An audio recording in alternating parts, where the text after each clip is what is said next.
ಎಲ್ಲರಿಗೂ ನನ್ನ ನಮಸ್ಕಾರಗಳನ್ನು ಅರ್ಪಿಸುತ್ತೇನೆ. ನಾನು ಜನಜಾಗೃತಿ ಮೂಡಿಸುವ ಉದ್ದೇಶದಿಂದ ಪರಿಸರ ಉಳಿಸುವಲ್ಲಿ ನಮ್ಮನ್ನಾಳುವ ನಾಯಕರ ಜವಾಬ್ದಾರಿಯ ಕೆಲವು ಮಾತುಗಳನ್ನು ಹೇಳಲು ಇಚ್ಛಿಸುತ್ತೇನೆ. ನಮ್ಮನ್ನಾಳುವ ನಾಯಕರು ವಾಸ್ತವಿಕ ಸಮಸ್ಯೆಗಳನ್ನು ಅರಿತು ಆ ಸಮಸ್ಯೆಗಳಿಗೆ ಸೂಕ್ತ ಪರಿಹಾರವನ್ನು ಕಂಡುಕೊಳ್ಳುವ ಜವಾಬ್ದಾರಿಯನ್ನು ಹೊಂದಿರಬೇಕು. ಹಾಗಾದರೆ ಆ ವಾಸ್ತವಿಕ ಸಮಸ್ಯೆ ಯಾವುದು ಎಂಬುದನ್ನು ನಾವೆಲ್ಲರೂ ಈಗ ತಿಳಿದುಕೊಳ್ಳಬೇಕಾಗಿದೆ. ಪ್ರಕೃತಿ ವಿನಾಶದಿಂದ ಇಡೀ ಮಾನವ ಕುಲವೇ ನಾಶವಾಗುವ ದಿನಗಳು ಹತ್ತಿರವಿದೆ ಎಂದು ಜಗತ್ತಿನ ಜವಾಬ್ದಾರಿಯುತ ವಿಜ್ಞಾನಿಗಳು ಮತ್ತು ವಿಶ್ವಸಂಸ್ಥೆ ಹೇಳುತ್ತಿದೆ. ಅಂದರೆ ಮುಂದಿನ 20-30 ವರ್ಷಗಳಲ್ಲಿ ಆಹಾರದ ಕೊರತೆಯುಂಟಾಗಿ 200 ಕೋಟಿ ಜನಸಂಖ್ಯೆ ಆಹಾರವಿಲ್ಲದೆ ಸಾಯುವ ಸಾಧ್ಯತೆ ಇದೆ ಎಂದು ವಿಶ್ವಸಂಸ್ಥೆ ಹೇಳುತ್ತಿದೆ. ಈಗಾಗಲೇ ಈ ಪ್ರಕೃತಿ ವಿನಾಶ ದುಷ್ಪರಿಣಾಮವು ಹಲವು ರೂಪಗಳಲ್ಲಿ ವ್ಯಕ್ತವಾಗುತ್ತಿದೆ. ಹಲವಾರು ಜನರು ದೈಹಿಕ ಮಾನಸಿಕ ಸಾಮರ್ಥ್ಯವನ್ನು ಕಳೆದುಕೊಳ್ಳುತ್ತಿದ್ದಾರೆ. ಹಾಗಾದರೆ ಈ ಪ್ರಕೃತಿ ವಿನಾಶವೇ ವಾಸ್ತವಿಕ ಸಮಸ್ಯೆಯ ಮೂಲ ಕಾರಣವಾಗಿದೆ. ಈ ವಾಸ್ತವಿಕ ಸಮಸ್ಯೆಯನ್ನು ಪ್ರಜೆಗಳು ಎಲ್ಲರೂ ಅರಿತು ಆ ಸಮಸ್ಯೆಗಳಿಗೆ ಪರಿಹಾರ ನೀಡಬಲ್ಲ ಸೂಕ್ತ ನಾಯಕನನ್ನು ಆಯ್ಕೆ ಮಾಡಿಕೊಳ್ಳುವ ಪ್ರಕ್ರಿಯೆ ಚುನಾವಣೆ. ಹಾಗಾದರೆ ನಮಗೆ ಚುನಾವಣೆ ಏತಕ್ಕೆ ಬೇಕು? ಸುಂದರ ಸಮಾಜವನ್ನು ನಿರ್ಮಾಣ ಮಾಡುವ ಮತ್ತು ಶಾಂತಿ ನೆಮ್ಮದಿಯನ್ನು ಮೂಡಿಸುವ ಉದ್ದೇಶದಿಂದ ಪ್ರಜಾಪ್ರಭುತ್ವ ವ್ಯವಸ್ಥೆಯಲ್ಲಿ ಚುನಾವಣೆಯನ್ನು ನಡೆಸಲಾಗುತ್ತದೆ. ಹಾಗಾದರೆ ಪ್ರಜಾಪ್ರಭುತ್ವ ವ್ಯವಸ್ಥೆ ನಡೆಯದೆ ಚುನಾವಣೆ ವ್ಯವಸ್ಥೆ ನೇರವಾಗಿ ನಡೆಯುತ್ತದೆಯೇ ಎಂಬುದು ಮೂಲ ಪ್ರಶ್ನೆಯಾಗಿದೆ. ಜನರು ಇಂದು ಎದುರಿಸುತ್ತಿರುವ ಮತ್ತು ಮುಂದೆ ಎದುರಿಸಬೇಕಾದ ಪ್ರಮುಖ 5 ಸಾಮಾಜಿಕ ಸಮಸ್ಯೆಗಳನ್ನು ಕುರಿತು ಚಿಂತಿಸಬೇಕಾದ ಅವಶ್ಯಕತೆ ಇದಾಗಿದೆ. ನಂಬರ್ 1, ಮುಂದಿನ 20-30 ವರ್ಷಗಳಲ್ಲಿ ಮಣ್ಣು ನಾಶವಾಗುವುದರಿಂದ 200 ಕೋಟಿ ಜನಸಂಖ್ಯೆ ಆಹಾರವಿಲ್ಲದೆ ಸಾಯುವ ಸಾಧ್ಯತೆ ಇದೆ ಎಂದು ವಿಶ್ವಸಂಸ್ಥೆ ಹೇಳುತ್ತಿದೆ. ಈಗಾಗಲೇ ಕೆಲವು ದೇಶಗಳಲ್ಲಿ ಹಲವು ರೂಪಗಳಲ್ಲಿ ಇಂತಹ ಪರಿಣಾಮಗಳು ರೂಪವಾಗುತ್ತಿವೆ. ಅದೇ ರೀತಿಯಾಗಿ ನಂಬರ್ 2, ಮಾನಸಿಕ ರೋಗ ಸಾಂಕ್ರಾಮಿಕ ರೋಗವಾಗಿ ಹರಡುತ್ತಿದೆ. ಇದು ಮುಂದಿನ ದಿನಗಳಲ್ಲಿ ತೀವ್ರಗೊಳ್ಳುವ ಸಾಧ್ಯತೆ ಇದೆ ಎಂದು ವಿಶ್ವಸಂಸ್ಥೆ ಹೇಳುತ್ತಿದೆ. ಅದಕ್ಕಾಗಿ ಇಂತಹ ಸಮಸ್ಯೆಗಳನ್ನು ಕೂಡ ಹಲವು ರೂಪಗಳಲ್ಲಿ ಸಮಾಜದಲ್ಲಿ ಕಾಣುತ್ತಿದ್ದೇವೆ. ನಂಬರ್ 3, ರೈತರು ತಮ್ಮ ಕೃಷಿ ಭರವಸೆಯನ್ನು ಕಳೆದುಕೊಂಡು ಕೃಷಿ ವೃತ್ತಿಯನ್ನೇ ತ್ಯಜಿಸುವವರ ಸಂಖ್ಯೆ ಹೆಚ್ಚಿಸುತ್ತಿದೆ. ಭಾರತ ದೇಶದಲ್ಲಿ ಕೇವಲ 2% ರೈತರು ಮಕ್ಕಳು ಕೃಷಿ ಮಾಡಲು ಮುಂದೆ ಬರುತ್ತಿಲ್ಲ ಎಂದು ಸಮೀಕ್ಷೆಗಳು ಹೇಳುತ್ತಿವೆ. ನಂಬರ್ 4, ಭಾರತ ದೇಶದಲ್ಲಿ 90% ಯುವಕರು ಯಾವುದಾದರೂ ಚಟಕ್ಕೆ ಒಳಗಾಗುತ್ತಿದ್ದಾರೆ. ತಮ್ಮ ದೈಹಿಕ ಮಾನಸಿಕ ಸಾಮರ್ಥ್ಯವನ್ನು ಸ್ವತಃ ಅವರೇ ಕಳೆದುಕೊಳ್ಳುತ್ತಿದ್ದಾರೆ ಎಂದು ಸಮೀಕ್ಷೆಗಳು ಹೇಳುತ್ತಿವೆ. ಇಂತಹ ಮೂಲ ಕಾರಣವನ್ನು ಶೋಧಿಸಿ ಸೂಕ್ತ ಪರಿಹಾರವನ್ನು ಕಂಡುಕೊಳ್ಳಬೇಕಾಗಿದೆ.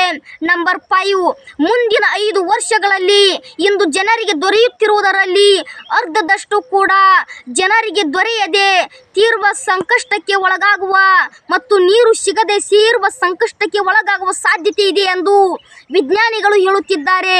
ಇದಕ್ಕೆ ನಿದರ್ಶನವೆಂದರೆ ಗ್ರಾಮಗಳಲ್ಲಿರುವ ಹಳ್ಳಗಳು ಬಹು ಬೇಗನೆ ಬತ್ತಿ ಹೋಗುತ್ತಿವೆ. ಈ ನಿಟ್ಟಿನಲ್ಲಿ ಹಳಿ ತಪ್ಪಿದ ಪ್ರಜಾಪ್ರಭುತ್ವ ವ್ಯವಸ್ಥೆಯಿಂದ ಪ್ರಕೃತಿಯ ಮೇಲಾಗುತ್ತಿರುವ ದೌರ್ಜನ್ಯವನ್ನು ಆಧ್ಯಾತ್ಮಿಕರಿಂದ ತಡೆಯಲು ಸಾಧ್ಯವೇ? ಹೌದು, ಸಾಧ್ಯಬೇಕಾದರೆ ಮೊದಲು ತಮ್ಮನ್ನು ತಾವು ದಹಿಸಿಕೊಂಡು ಜಗತ್ತಿಗೆ ಬೆಳಕನ್ನು ನೀಡಲು ಪ್ರಯತ್ನಿಸುತ್ತಿರುವ ಆಧ್ಯಾತ್ಮಿಕ ನಾಯಕರನ್ನು ಜನರು ಮೊದಲು ಗುರುತಿಸಬೇಕು. ಅವರ ಮಾರ್ಗದರ್ಶನದಲ್ಲಿ ನಡೆಯಲು ಪ್ರಯತ್ನಿಸಬೇಕು. ಅಂದಾಗ ಮಾತ್ರ ಎಂಥ ಅಸಾಧ್ಯವಾದ ಕೆಲಸವೂ ಸಹ ಸಾಧ್ಯವಾಗುವುದು. ಈಗ ನಡೆದಾಡುವ ದೇವರಿಗೆ ನುಡಿ ನಮನ ಸಾಕಿನ್ನು, ನಡೆ ನಮನ ಬೇಕಿನ್ನು. ಶ್ರೀ ಸಿದ್ದೇಶ್ವರ ಅಪ್ಪಾಜಿಯವರು ಹೇಳುವುದೆಲ್ಲವನ್ನು ಹೇಳಿಯಾಗಿದೆ. ಆದರೆ ಜನರು ಅದನ್ನು ಇನ್ನೂ ಅನುಷ್ಠಾನಕ್ಕೆ ತರುವುದೊಂದೇ ಬಾಕಿ ಉಳಿದಿದೆ. ನುಡಿ ನಮನ ಸಲ್ಲಿಸುವುದು ಸರಳ, ಆದರೆ ನಡೆ ನಮನ ಸಲ್ಲಿಸುವುದು ಕಷ್ಟ. ಹಾಗಾದರೆ ನಡೆ ನಮನ ಎಂದರೆ ಏನು? ಮುಂದಿನ ಪೀಳಿಗೆಗೆ ದೃಷ್ಟಿಕೋನದಿಂದ ಯಾವ ರೀತಿ ಹೆಜ್ಜೆ ಇಟ್ಟರೆ ಒಳಿತು ಆಗುವುದೆಂಬುದನ್ನು ಆಲೋಚನೆ ಮಾಡಿ ಇಡಬಹುದಾಗಿದೆ. ಪ್ರಕೃತಿಯಲ್ಲಿ ನಾನಿರುವೆ ಎಂದು ಶ್ರೀಗಳು ಹೇಳಿದ್ದಾರೆ. ಅದಕ್ಕಾಗಿ ಪ್ರಕೃತಿಯನ್ನು ಉಳಿಸಿ ಬೆಳೆಸಿ ಎಂಬ ಸ್ಪಷ್ಟ ಸಂದೇಶಗಳನ್ನು ನಮಗೆ ನೀಡಿದ್ದಾರೆ. ಹಾಗಾದರೆ ಪ್ರಕೃತಿ ನಾಶಕ್ಕೆ ಮೂಲ ಕಾರಣವೇನು? ಪ್ರಕೃತಿ ಅತಿ ಹೆಚ್ಚು ನಾಶಕ್ಕೊಳಗಾಗುವ ಸಮಯವೇ ಚುನಾವಣೆಯ ಸಮಯ. ಯಾವುದು ಅವಶ್ಯಕತೆಗಿಂತ ಹೆಚ್ಚು ಬಳಕೆಯಾಗುವುದೋ ಅದು ನೇರವಾಗಿ ಪ್ರಕೃತಿಯನ್ನು ನಾಶ ಮಾಡುತ್ತಿರುತ್ತದೆ. ಹಣದ ದುರ್ಬಳಕೆ ಹೆಚ್ಚಾಗುವುದರಿಂದ ಸಂಪನ್ಮೂಲಗಳ ದುರ್ಬಳಕೆ ಹೆಚ್ಚಾಗುವುದು. ಅವಶ್ಯಕತೆಗಿಂತ ಹೆಚ್ಚು ಸಂಪನ್ಮೂಲಗಳನ್ನು ಬಳಸುವುದರಿಂದ ಮುಂದಿನ ಇತರ ಜೀವರಾಶಿಗಳಿಗೆ ಸಂಪನ್ಮೂಲಗಳ ಕೊರತೆ ಉಂಟಾಗುವುದು. ಹಾಗಾದರೆ ಈ ಭೂಮಿಯಲ್ಲಿ ಹಣ ಎಂಥವರ ಕೈ ಸೇರಿದರೆ ಪ್ರಕೃತಿ ಉಳಿಯುವುದು? ಹಣ ಜ್ಞಾನಿಗಳ ಕೈ ಸೇರಿದರೆ ಪ್ರಕೃತಿ ಉಳಿದು ಇತರ ಜೀವರಾಶಿಗಳ ರಕ್ಷಣೆಯಾಗುವುದು. ಅದೇ ಹಣ ಅಜ್ಞಾನಿಗಳ ಕೈ ಸೇರಿದರೆ ಪ್ರಕೃತಿ ನಾಶದಿಂದ ಇತರ ಜೀವರಾಶಿಗಳು ನಾಶ ಹೊಂದಿ ಕೊನೆಗೆ ಮಾನವ ಕುಲವೇ ನಾಶವಾಗುವುದು. ಅದೇ ರೀತಿಯಾಗಿ ಯಾರು ಪ್ರಕೃತಿಯ ನಿಯಮವನ್ನು ಅರಿತು ಅದಕ್ಕೆ ಪೂರಕವಾಗಿ ಬದುಕುವ ಮಾರ್ಗವನ್ನು ಕಂಡುಕೊಳ್ಳುವರೋ ಅವರೇ ನಿಜವಾದ ಜ್ಞಾನಿಗಳು. ವೈಯಕ್ತಿಕ ಸಾಮಾಜಿಕ ಮುಂದಿನ ಪೀಳಿಗೆಗೆ ಯಾವ ರೀತಿ ಪರಿಣಾಮವನ್ನು ಬೀರಬಲ್ಲದು ಎಂಬುದನ್ನು ಆಲೋಚನೆ ಮಾಡುವರೋ ಅವರೇ ನಿಜವಾದ ಜ್ಞಾನಿಗಳು. ಅಂತಹ ಜ್ಞಾನಿಗಳನ್ನು ಚುನಾವಣೆಯಲ್ಲಿ ಆಯ್ಕೆ ಮಾಡಿದರೆ ಪ್ರಕೃತಿಯನ್ನು ಉಳಿಸುವ ಸೂಕ್ತ ಕಾನೂನುವಾದ ಅನುಷ್ಠಾನವಾಗಿ ಮುಂದಿನ ಪೀಳಿಗೆಗೆ ಭದ್ರತೆ ದೊರೆಯುವುದು. ಪ್ರಕೃತಿ ಮಾತೆಯನ್ನು ಉಳಿಸುವ ಕಾರ್ಯದಲ್ಲಿ ನಾವೆಲ್ಲರೂ ಕಂಕಣ ಬದ್ಧರಾಗಿ ನಿಂತಾಗ ಮಾತ್ರ ಶ್ರೀ ಅಪ್ಪಾಜಿ ದೇವರಿಗೆ ನಿಜವಾಗಿ ಅರ್ಪಿಸುವ ಗೌರವ ಮತ್ತು ಭಕ್ತಿ ಸಮರ್ಪಣೆ ಎಂದು ಹೇಳುತ್ತೇನೆ. ಪ್ರಕೃತಿಯ ನಿಯಮವನ್ನು ಅರಿತು ಅದರೊಂದಿಗೆ ನಡೆದಾಡುವ ದೇವರಾದರೂ ಅವರೆಂದಿಗೂ ಸಾವಿಲ್ಲ ಎಂದು ಅವರು ಎಂದಿಗೂ ಸಾವಿಲ್ಲ. ಅವರ ದೇಹಕ್ಕೆ ಸಾವಿದೆ ಹೊರತು ಅವರ ಸತ್ಯ ಸಂಕಲ್ಪಕ್ಕೆ ಸಾವಿಲ್ಲ. ಇಂದು ಅನೇಕ ಜನ ಸರ್ಕಾರಿ ನೌಕರರು ತಮ್ಮ ನಿವೃತ್ತಿ ವೇತನದ ಬಗ್ಗೆ ಚಿಂತಿಸುತ್ತಿದ್ದಾರೆ ಹೊರತು ಇನ್ನು ಕೆಲವು ವರ್ಷಗಳಲ್ಲಿ ತಮಗೆ ಸೇರಬೇಕಾದ ಸಂಬಳವೂ ಕೂಡ ಸೇರದಿರುವ ವಾತಾವರಣ ನಿರ್ಮಾಣವಾಗುತ್ತಿದೆ ಎಂಬುದು ಅರಿವು ಅವರಿಗಿಲ್ಲ. ವಿಧಾನಸೌಧದ ಮುಂದೆ ಸರ್ಕಾರದ ಕೆಲಸ ದೇವರ ಕೆಲಸ ಎಂಬ ವಾಕ್ಯವನ್ನು ಬರೆಯಲಾಗಿದೆ. ಈ ವಾಕ್ಯವನ್ನು ಏಕೆ ಬರೆಯಲಾಗಿದೆ ಎಂಬುದನ್ನು ಎಲ್ಲ ತೆರಿಗೆದಾರರು ಆಳವಾಗಿ ಯೋಚಿಸಬೇಕಾದಂತಹ ಕಾಲ ಈಗ ಕೂಡಿ ಬಂದಿದೆ. ಓ ನಡೆದಾಡುವ ದೇವರ ಎಲ್ಲ ಶಿಷ್ಯರೇ, ಕಾರ್ಯಪ್ರವೃತ್ತರಾಗಿ ಸದಾ ಗುರು ನಮ್ಮೊಂದಿಗಿದ್ದಾರೆ. ಅವರು ನೀಡಬೇಕಾದ ಜ್ಞಾನವನ್ನು ಎಲ್ಲ ನೀಡೇ ಆಗಿದೆ. ಆದರೆ ಅವರ ಶಿಷ್ಯರು ಆ ಜ್ಞಾನವನ್ನು ಅನುಷ್ಠಾನ ರೂಪಕ್ಕೆ ತರುವುದೊಂದೇ ಬಾಕಿ ಉಳಿದಿದೆ ಎಂದು ಹೇಳುತ್ತೇನೆ. ಹಾಗಾದರೆ ನಿಜವಾದ ಪ್ರವೃತ್ತಿ ಯಾರಾಗಬೇಕು?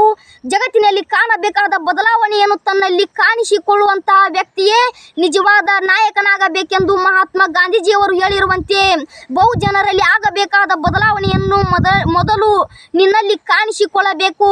ಅಂದಾಗ ಮಾತ್ರ ಕಾಣಿಸಿಕೊಂಡು ಮುನ್ನಡೆಯುವ ವ್ಯಕ್ತಿಯೇ ನಿಜವಾದ ನಾಯಕನಾಗಬೇಕು. ಹಾಗಾದರೆ ನಮ್ಮ ಭಾರತ ದೇಶ ವಿಶ್ವಗುರು ಆಗಬೇಕೆಂದು ಹೇಳಿದರೆ ವಿಶ್ವಗುರು ಆಗುತ್ತದೆ? ಆಗುವುದಿಲ್ಲ. ಅದಕ್ಕೆ ಎಲ್ಲರೂ ಒಗ್ಗಟ್ಟಿನಿಂದ ಇರಬೇಕು. ನಾವು ನಮ್ಮ ಕಾಲಘಟ್ಟದಲ್ಲಿ ನಡೆದು ಹೋದ ಸಿದ್ದೇಶ್ವರ ಮಹಾಸ್ವಾಮಿಯವರ ಹಾದಿಯಲ್ಲಿ ಎಲ್ಲರೂ ನಡೆಯಲು ಪ್ರಯತ್ನಿಸಿದಾಗ ಮಾತ್ರ ನಮ್ಮ ಭಾರತ ದೇಶ ವಿಶ್ವಗುರು ಆಗಲು ಸಾಧ್ಯ ಎಂದು ಹೇಳುತ್ತೇನೆ. ಪ್ರಕೃತಿಯಲ್ಲಿ ನಾನಿರುವೆ ಎಂದು ಶ್ರೀಗಳು ಹೇಳಿದ್ದಾರೆ. ಅದಕ್ಕಾಗಿ ಆ ಹಿಂದಿನ ಮಾತಿನ ಅರ್ಥವು ಎಲ್ಲರಿಗೂ ಯಾವಾಗ ಅರ್ಥವಾಗುವುದೋ ಆವಾಗ ಮಾತ್ರ ಪ್ರಕೃತಿ ಉಳಿದು ಎಲ್ಲ ಜೀವರಾಶಿಗಳು ಉಳಿಯಲು ಸಾಧ್ಯ ಎಂದು ಹೇಳುತ್ತೇನೆ. ಅದಕ್ಕಾಗಿ ಸದ್ಗುರು ಅವರು ತಮ್ಮ 65ನೇ ಜಾಗತಿಕ ಮಟ್ಟದಲ್ಲಿ ಮಣ್ಣು ಉಳಿಸಿ ಅಭಿಯಾನ ಪ್ರಾರಂಭಿಸಿ ಎಂಬ ಜಾಗೃತಿಯನ್ನು ಎಲ್ಲ ಜನರಲ್ಲಿ ಮೂಡಿಸಿದ್ದಾರೆ. ಅದಕ್ಕಾಗಿ ಅವರನ್ನು ಸಹ ಈ ಸಮಯದಲ್ಲಿ ನೆನಪಿಸಿಕೊಳ್ಳಬೇಕಾಗಿದೆ. ಇಲ್ಲಿ ನಾವೆಲ್ಲರೂ ಒಂದಾಗಿ ನಾವು ಪ್ರಕೃತಿಯನ್ನು ಉಳಿಸುವ ಒಂದು ದೊಡ್ಡ ಮಹತ್ವದ ಸಾಧನೆಯಾಗಿದೆ ಎಂದು ಹೇಳುತ್ತೇನೆ. ಅದಕ್ಕಾಗಿ ಈ ಭೂಮಿ ಇರುವುದು ದೇಹ ಇದ್ದಾಗೆ, ನೀರು ಇದು ರಕ್ತ ಇದ್ದಾಗೆ, ಗಾಳಿ ಇರುವುದು ಜೀವ ಇದ್ದಾಗೆ, ಇದೆಲ್ಲವಿರುವುದು ಪ್ರಕೃತಿ ಇದ್ದಾಗೆ. ಇದೆಲ್ಲವನ್ನು ಕಾಪಾಡಿಕೊಳ್ಳಬೇಕಾದರೆ ನಡೆದಾಡುವ ದೇವರ ಹಾದಿಯಲ್ಲಿ ನಡೆದಾಗ ಮಾತ್ರ ಸಾಧ್ಯವಾಗುವುದು ಎಂದು ಹೇಳುತ್ತಾ ಈ ಪ್ರಕೃತಿಯನ್ನು ಉಳಿಸುವ ಎಲ್ಲರೂ ಒಂದಾಗೋಣ, ಪ್ರಕೃತಿಯ ಮಾತೆಯನ್ನು ಉಳಿಸಲು ಎಲ್ಲರೂ ಬದ್ಧರಾಗೋಣ ಎಂದು ಹೇಳುತ್ತಾ ನನ್ನ ಒಂದೆರಡು ಮಾತುಗಳನ್ನು ಮುಗಿಸಲು ಇಚ್ಛಿಸುತ್ತೇನೆ. ಜೈ ಹಿಂದ್, ಜೈ ಕರ್ನಾಟಕ ಮಾತೆ.